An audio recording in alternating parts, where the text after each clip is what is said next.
if you're a financial advisor and you want to get leads from Instagram, from social media, then you need to stop making these mistakes.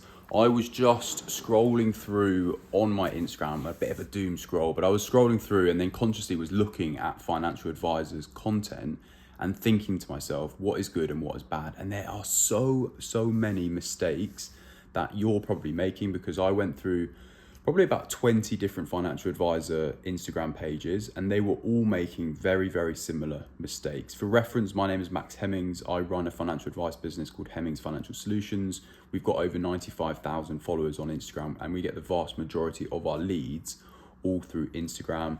We've done over 6 figures of fees in the last 6 months, and our marketing strategy works. It really does work, and we use this channel to tell financial advisors and explain to financial advisors how to basically market better on Instagram and on social media. So,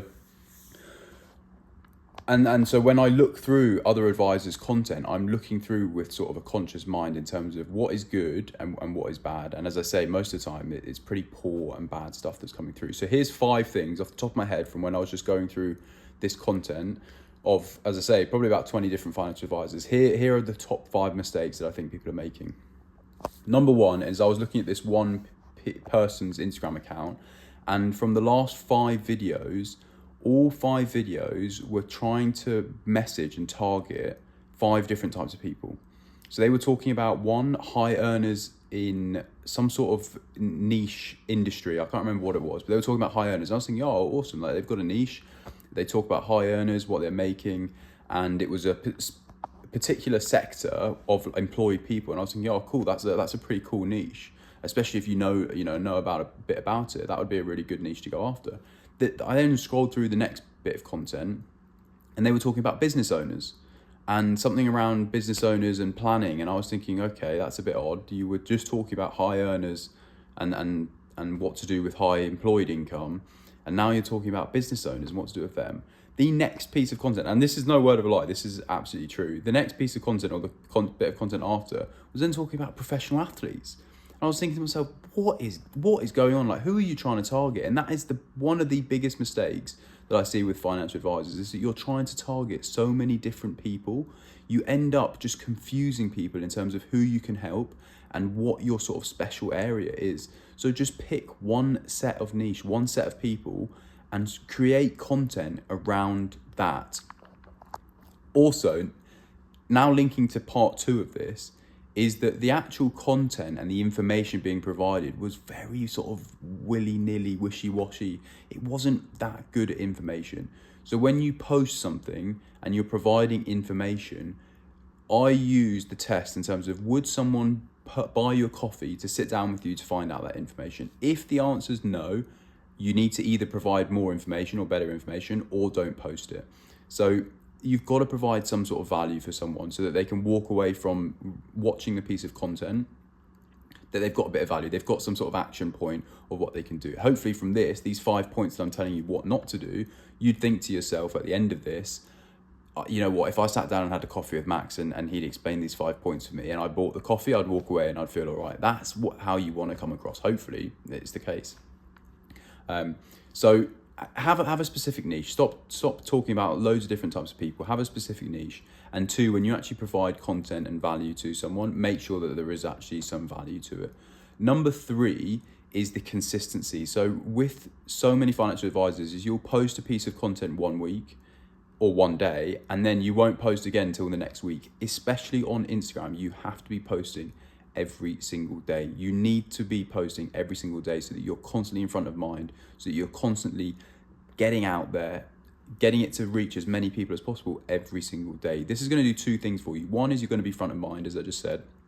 But 2 is when you then post that content, is actually review it and look at it and see what does well, what didn't do well. So when after the last 30 days, if you should have posted 30 different types of content or 30 bits of content, you should be able to look through that and see, okay, this did well, this got good views, this got good comments, this actually got me quite a lot of DMs from it, or this actually booked me quite a few calls from it. Why is that?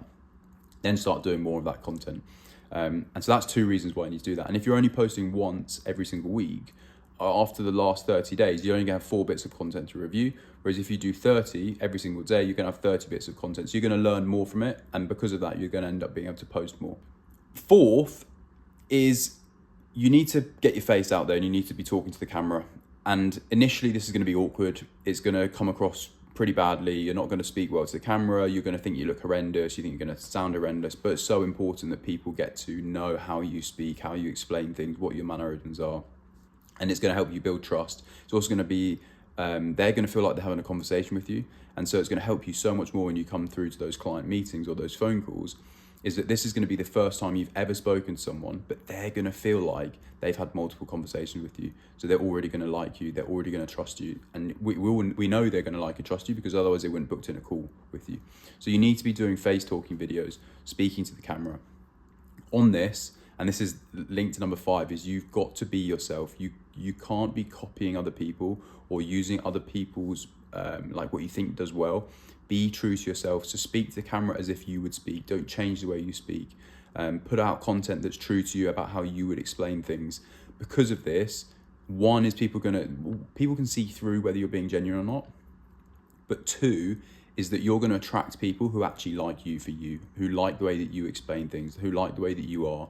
And because of that, again, you're going to build more likeness, more trust with that person, and it's going to be easier to convert with them. And also, you're just going to be having people who are clients who you actually get along with, because they've come to you, they've seeked you out.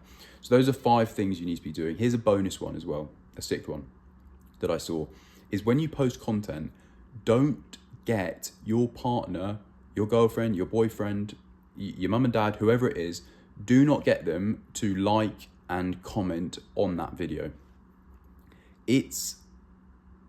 I know you're doing it because you think it's going to get more engagement. If they're getting a like and a comment from it, it's going to boost it and Instagram's going to push it more. This isn't the case.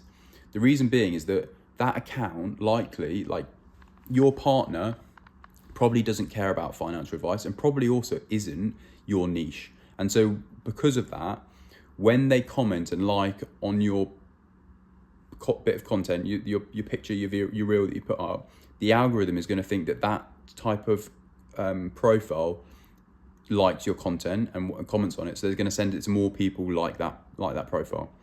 Obviously, that profile isn't your ideal client. And so it just confuses the algorithm, and it basically tells the algorithm that it's not a good bit of content, because if your partner has liked and commented on it, and then it sends the content to people like her or him, they're not going to find that content useful. So it's not good. Also, when I then clicked on it and thought, oh, that person's commented on quite a lot of things. Like, I wonder what's going on here. Click on it, and it's very obvious that that's like someone's partner. That's their whatever. And so then it's a bit like, it just loses a bit of professionalism, I think. But personally, maybe you might think wrongly, but don't do that. You're better off having like 1 like on it and no comments than you are having someone consistently comment and like on it. It's very obvious for the viewer what's going on. And I think in my opinion, it loses credibility. So that would be my 6th thing, is just put your content out, improve it how it is, and don't get your partner or like your mum or your dad or your friend to comment on it. Just put it out there, let the algorithm do its work, put out good content consistently, and you'll do much better. So there's 5 things with a bonus 6th one. If this video is useful, YouTube also thinks you'll find this or this video useful, so go and give that a watch and have a look at the links below in terms of how I might be able to help you get more leads like we are with our business.